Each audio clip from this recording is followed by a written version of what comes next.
I don't know Mr. Isam Sharaf personally, but from what we hear about him is that he looks as definitely someone who's much more respectable than the other regime figures that have been presented to us before. But here is my concern. The current civilian government in the making and the current reforms are happening while the military generals who are part of Mubarak's regime are supervising the process. So that's why we're always concerned what sort of regime will come out after this process. So we have to be vigilant and we have to continue with our protests and our strikes, especially that there are some alarming signs.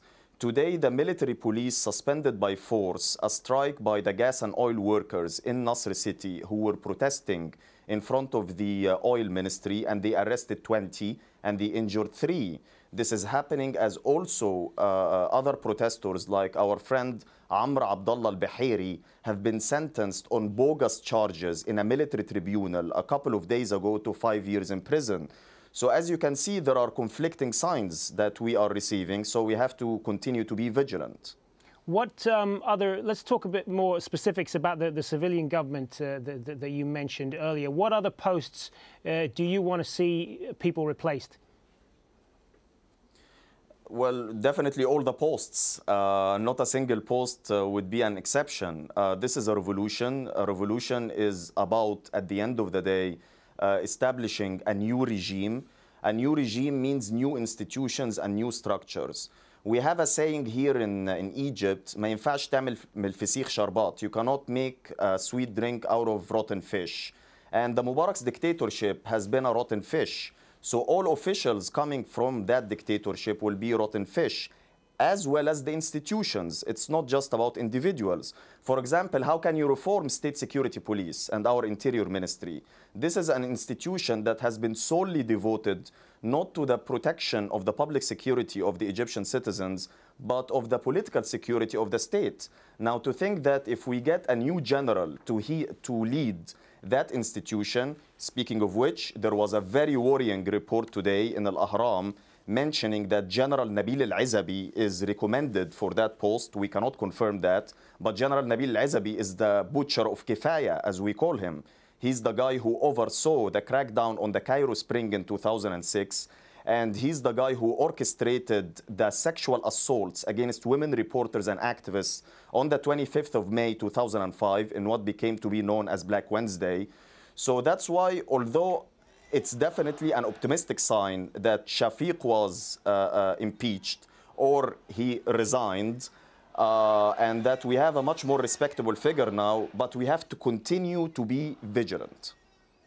And how do you propose to continue to push those in power to enact the reforms that you're talking about?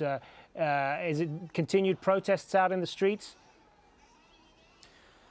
Okay, well, the mainstream media and the government has tended to deal with the Egyptian revolution as a Tahrir revolution solely, meaning that everything more or less in the public media and in policy making has been solely devoted more or less to what's going on in Tahrir and the mood in Tahrir and the protests in Tahrir. But I want to draw your attention to another phenomena which is taking place and hasn't received its share of media coverage, which is the labor strikes. And that's the only weapon we have now. It was the mass strikes 2 days before Mubarak resigned or Mubarak stepped down.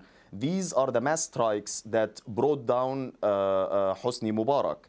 And with the stepping down of Hosni Mubarak on the 11th of February, on a Friday, these strikes basically did not stop. While the middle-class activists were too happy to call on everybody to go back to work and to build a new Egypt and let's give it 110% and be loyal and be faithful, you know, and they were singing all of these patriotic lullabies.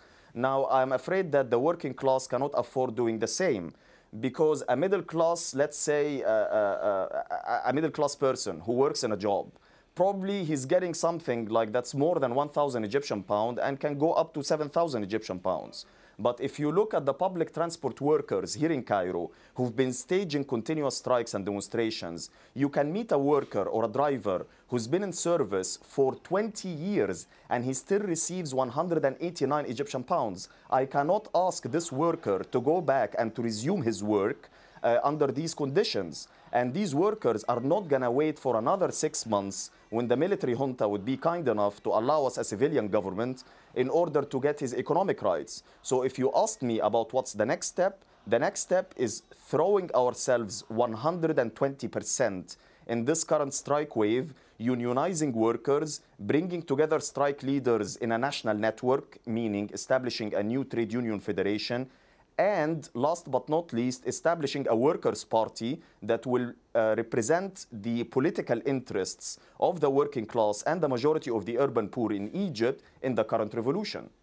All right, let me put forward to you the view that I know many Egyptians have, is that while they sympathize and they share a lot of the views that you've just talked about, the concerns of average workers and their pay and the lack of employment and so on. And they basically tell us, we're with you on all of these things. There are important issues that need to be addressed. But right now, the biggest problems are getting the country back on its feet, namely law and order.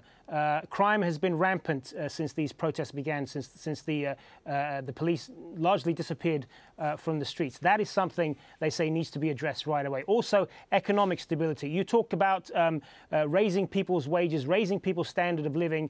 The country is basically in a crippled economic state. The stock market hasn't been functioning for almost a month now. And they're basically saying we need to get this country back on its feet and get the tourism industry running again before we can address any of these other problems. What do you say to that? I strongly disagree. Getting back, I mean, first I have to mention something, which is the issue of law and order. We did not have law and order under the Mubarak's dictatorship to start with. I mean, the house beside my place has been attacked twice by thugs, for example, last year, and the police never showed up despite our continuous calls. And whenever they showed up usually 3 hours, if not a day late. Thuggery and crime has been in Egypt before the revolution. And the reports about the skyrocketing rates now of crimes and rapes are happening everywhere and this and that, they have been exaggerated largely by the regime and its cronies and by the Interior Ministry in order to convince the public that the police force should be back on the streets in its current form. But the point is, I mean, I live in a neighborhood which is a middle-class neighborhood. I have other friends who are living in working-class neighborhoods.